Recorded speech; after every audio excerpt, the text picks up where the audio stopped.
नमस्कार, ये आकाशवाणी है। अभी आप मनोज कुमार शर्मा से समाचार सुनेंगे।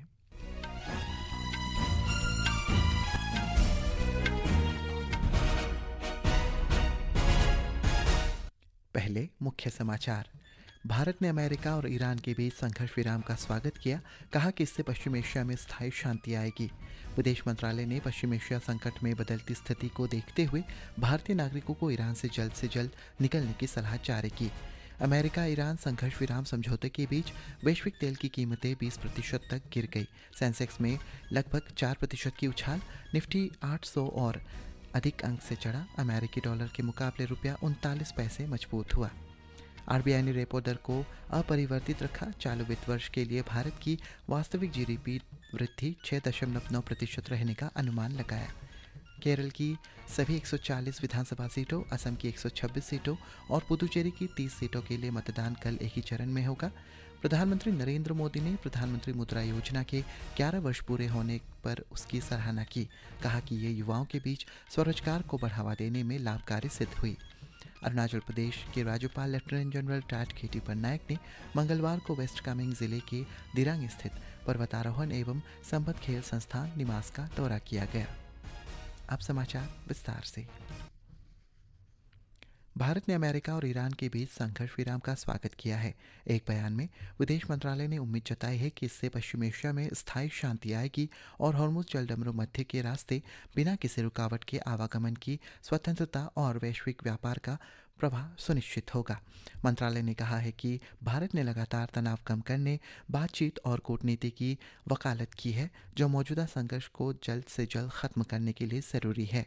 मंत्रालय ने यह भी कहा है कि संघर्ष के कारण लोगों को पहले ही बहुत ज़्यादा तकलीफें उठानी पड़ी है और इससे वैश्विक ऊर्जा आपूर्ति और व्यापार नेटवर्क भी बाधित हुआ है। इस बीच ईरान में तेजी से बदलती स्थिति को देखते हुए ईरान स्थित भारतीय दूतावास ने वहां मौजूद भारतीय नागरिकों को सलाह दी है कि वे दूतावास के साथ तालमेल बिठाकर और दूतावास द्वारा सुझाए गए रास्तों का इस्तेमाल करके जल्द से जल्द ईरान छोड़ दें। मंत्रालय ने कहा है कि दूतावास से पूर्व परामर्श और समन्वय के बिना किसी भी अंतर्राष्ट्रीय सीमा के पास जाने का प्रयास न करें। साथ ही भारतीय नागरिकों से आधिकारिक अपडेट पर बारीकी से नजर रखने का अनुरोध किया गया है। दूतावास से मोबाइल नंबर 989128109115, 989128109109 और 989128109102 पर संपर्क किया जा सकता है। दूतावास का ईमेल cons.tehran@mea.gov.in है। अंकित की रिपोर्ट के साथ समाचार कक्ष से जागृति शर्मा। एक बड़ी कूटनीतिक सफलता के तौर पर अमेरिका और ईरान 2 हफ्ते के लिए युद्ध विराम पर सहमत हो गए हैं। इससे हफ्तों से चली आ रही सीधी सैन्य टकराव की स्थिति पर रोक लग गई है, जिससे पश्चिम एशिया को एक पूर्ण युद्ध के कगार पर पहुंचा दिया गया है। मध्यस्थों के जरिए हुए इस समझौते ने दोनों पक्षों की ओर से हमलों को तुरंत रोकने और हॉर्मुज़ जलडमरू मध्य को अंतर्राष्ट्रीय जहाजरानी के लिए फिर से खोलने की बात कही गई है। इस खबर के आते ही तेल की कीमतों में भारी गिरावट आई है और घोषणा है कि घंटों के भीतर कीमतें $115 प्रति बैरल से गिरकर $95 के बीच आ गई है। अमेरिकी के राष्ट्रपति डोनाल्ड ट्रंप ने वॉशिंगटन में इस समझौते की पुष्टि करते हुए इसे कूटनीति की जीत कही। अमेरिका के राष्ट्रपति डोनाल्ड ट्रंप ने सोशल मीडिया पोस्ट में कहा कि दोनों पक्षों को द्विपक्षीय युद्ध विराम पर सहमत होना चाहिए। उन्होंने दावा किया कि अमेरिका अपने सैन्य लक्ष्य हासिल कर चुका है और संघर्ष सुलझने के करीब है। इससे पहले कल रात राष्ट्रपति ट्रंप ने ईरान के हॉर्मुज़ जलडमरू मध्य समझौते को पूरा न करने पर ईरानी सभ्यता को नष्ट करने की धमकी दी थी। उन्होंने इसके लिए आज सुबह 5:30 बजे तक का समय निर्धारित किया था। दूसरी ओर ईरान के विदेश मंत्री सैयद अब्बास अरागची ने कहा कि अगर ईरान पर हमले बंद कर दिए जाते हैं तो वे युद्ध विराम के लिए सहमत हैं। उन्होंने बताया कि 2 सप्ताह की अवधि के लिए हॉर्मुज़ जलडमरू मध्य से सुरक्षित आवागमन संभव होगा। इस बीच 2 सप्ताह के युद्ध विराम की घोषणा के बाद वैश्विक तेल की कीमतों में भारी गिरावट आई है। ब्रेंट क्रूड 5.8% गिरकर करीब $103 प्रति बैरल पर आ गया। वहीं अमेरिकी बाजार में बिकने वाले तेल की कीमत लगभग 8.5% गिरकर $103 पर आ गई। समाचार कक्ष से आनंद पाठक। इस बीच इजरायल के प्रधानमंत्री बेंजामिन नेतन्याहू ने कहा है कि इजरायल ईरान पर 2 हफ्ते के लिए हमले रोकने के अमेरिका के फैसले का समर्थन करता है, लेकिन उन्होंने ये भी स्पष्ट किया है कि ये रोक लेबनान पर लागू नहीं होगी, जहां हिजबुल्लाह के साथ लड़ाई अभी जारी है। अमेरिकी राष्ट्रपति डोनाल्ड ट्रंप द्वारा ईरान के साथ 2 हफ्ते के संघर्ष विराम की घोषणा के बाद वैश्विक कच्चे तेल की कीमतों में भारी गिरावट आई है। इस घोषणा में होर्मुज़ जलडमरू मध्य के रास्ते समुद्री आवाजाही बहाल करने की प्रतिबद्धता भी शामिल है। दोपहर के सत्र में बेंचमार्क घरेलू इक्विटी सूचकांकों के लगभग 4% की तेजी देखी गई है। सेंसेक्स 2,800 से ज़्यादा अंकों की ज़बरदस्त बढ़त के साथ 77,485 पर पहुंच गया है, जबकि निफ्टी 850 अंकों की उछाल के साथ 23,975 पर पहुंच गया है।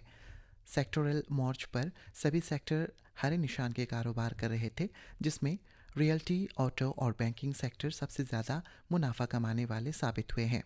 आज फॉरेक्स मार्केट में भारतीय रुपया अमेरिकी डॉलर के मुकाबले लगातार चौथे सत्र में मजबूत हुआ।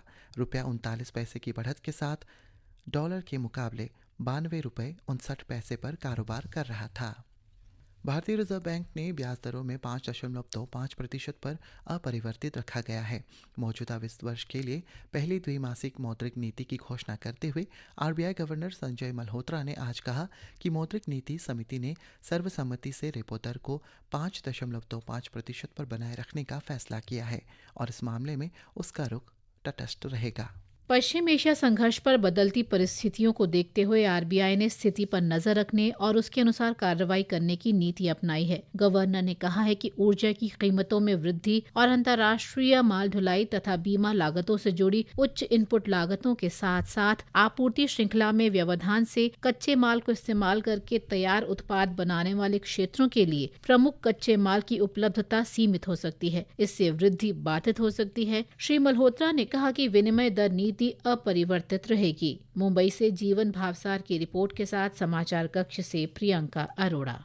अरुणाचल प्रदेश के राज्यपाल लेफ्टिनेंट जनरल रिटायर्ड केटी पटनायक ने मंगलवार को वेस्ट कामेंग जिले के दिरांग स्थित पर्वतारोहण एवं संबद्ध खेल संस्थान निमास का दौरा किया। राज्यपाल ने टीम की प्रतिबद्धता और पेशेवर दक्षता की सराहना करते हुए कहा कि निमास में और अधिक प्रतिष्ठा हासिल करने की अपार संभावनाएं हैं।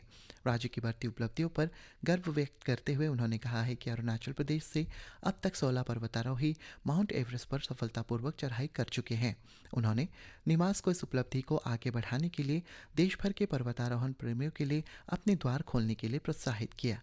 इसके साथ ही राज्यपाल ने संस्थान से अरुणाचल प्रदेश की कई अनदेखी चोटियों पर अभियानों का आयोजन करने और माउंट एवरेस्ट जैसे प्रतिष्ठित अभियानों में अपनी भागीदारी जारी रखने का भी आह्वान किया। विदेश मंत्री डॉक्टर एस जयशंकर ने आज दोपहर नई दिल्ली में बांग्लादेश के विदेश मंत्री खलीलुर रहमान से मुलाकात की और बांग्लादेशी प्रतिनिधिमंडल की मेजबानी की। सोशल मीडिया पर एक पोस्ट में डॉक्टर जयशंकर ने बताया कि बैठक के दौरान दोनों देशों के बीच द्विपक्षीय संबंधों को मजबूत करने पर चर्चा हुई। क्षेत्रीय और वैश्विक घटनाक्रमों पर विचार विमर्श भी हुआ। साथ ही घनिष्ठ संपर्क बनाए रखने पर भी सहमति बनी। प्रधानमंत्री नरेंद्र मोदी ने कहा है कि प्रधानमंत्री मुद्रा योजना युवाओं के बीच स्वरोजगार को बढ़ावा देने में बेहद फायदेमंद साबित हुआ है। 2015 से शुरू हुई इस योजना ने आज अपने 11 साल पूरे कर लिए हैं। एक सोशल मीडिया पोस्ट में श्री मोदी ने कहा है कि इस योजना की सफलता ने ये दिखाया है कि जब लोगों को सही अवसर मिलते हैं तो वे आत्मनिर्भर बन सकते हैं और देश की प्रगति में भी महत्वपूर्ण योगदान दे सकते हैं। उन्होंने कहा है कि पीएम मुद्रा योजना ने लाखों लोगों को सपने देखने का आत्मविश्वास और उन्हें पूरा करने के साधन देकर ऋण तक पहुंच को एक नई परिभाषा दी है। प्रधानमंत्री मुद्रा योजना के अंतर्गत अब तक 40 लाख करोड़ रुपए से अधिक मूल्य के लगभग 58 करोड़ ऋण स्वीकृत किए जा चुके हैं। इनमें से 2/3 ऋण महिला उद्यमियों को दिए गए हैं। इस योजना के तहत सूक्ष्म और लघु उद्यमों को 20 लाख रुपए तक का लोन प्रदान किया जाता है। मुद्रा योजना के तहत 4 श्रेणियों में लोन दिए जाते हैं। इसके तहत शिशु में 50,000 तक का लोन, किशोर के तहत 50,000 से 5 लाख, तरुण के तहत 5 लाख से 10 लाख और तरुण प्लस के तहत 10 लाख से 20 लाख तक का लोन दिया जा रहा है। दीपेंद्र कुमार, आकाशवाणी समाचार, दिल्ली। केरल के सभी 140 विधानसभा सीटों, असम की 126 और पुदुचेरी की 30 सीटों के लिए मतदान कल एक ही चरण में होगा। अधिकारियों ने स्वतंत्र, निष्पक्ष और शांतिपूर्ण मतदान सुनिश्चित करने के लिए सुरक्षा और प्रशासनिक इंतजाम कड़े कर दिए हैं। असम में 9 अप्रैल को 2.5 करोड़ से ज्यादा वोटर 222 उम्मीदवारों की किस्मत का फैसला करेंगे। चुनाव प्रक्रिया को पारदर्शी बनाने के लिए मुख्य सूचना अधिकारी अनुराग गोयल ने घोषणा की है कि सभी 31,490 पोलिंग स्टेशन लाइव वेबकास्टिंग की निगरानी में रखे गए हैं। इसी के साथ ये समाचार बुलेटिन समाप्त हुआ। नमस्कार।